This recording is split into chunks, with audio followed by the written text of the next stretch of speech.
And I now invite Ms. Atishi Marlena, Councillor and Member of the Legislative Assembly, National Capital Territory of Delhi, India, ICLEI Vice President and Vice Chair of the United Nations Advisory Committee of Local Authorities on Environmental Action, to make a statement. Madam, you have the floor.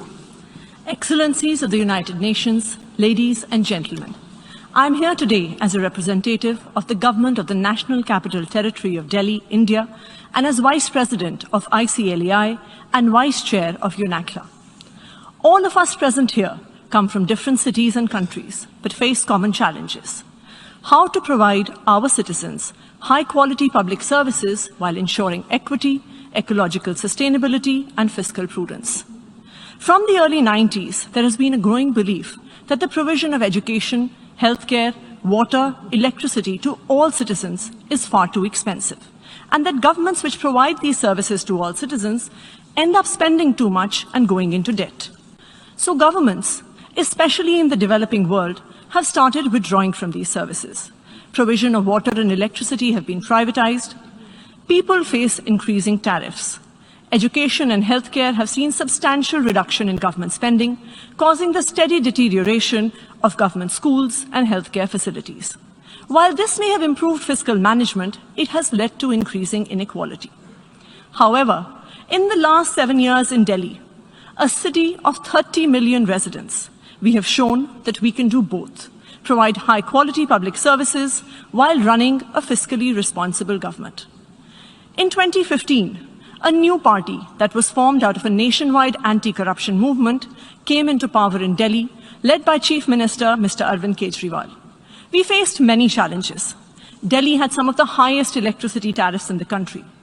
The financial health of power distribution companies was poor, power cuts were frequent, the government water utility was facing losses, government schools and hospitals were failing, and families were shifting to private providers for the same. However, in the last 7 years, the Delhi government has turned all this around. We now have 24/7 electricity, some of the lowest electricity tariffs in the country.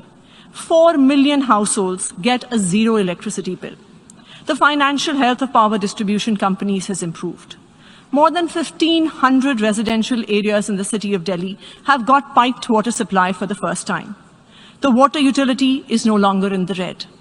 Government schools have been performing better than private schools for the last 5 years. Just last year, 200,000 students shifted from private schools to government schools in Delhi. Mohalla clinics are providing free healthcare to citizens at a low cost to the government.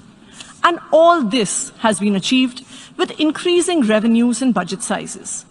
The total budget of the government of Delhi has increased from 300 billion rupees in 2015 to 750 billion in 2022. The per capita income of Delhi is 3 times higher now than the rest of the country, and the state GDP has increased 150% in the last decade. Delhi is now the only state government in all of India that does not have a fiscal deficit. The Arvind Kejriwal government in Delhi has shown that a government can provide high-quality public services to all its citizens and yet be fiscally responsible. And it is these very public services that, in fact, lead to greater economic growth. Thank you.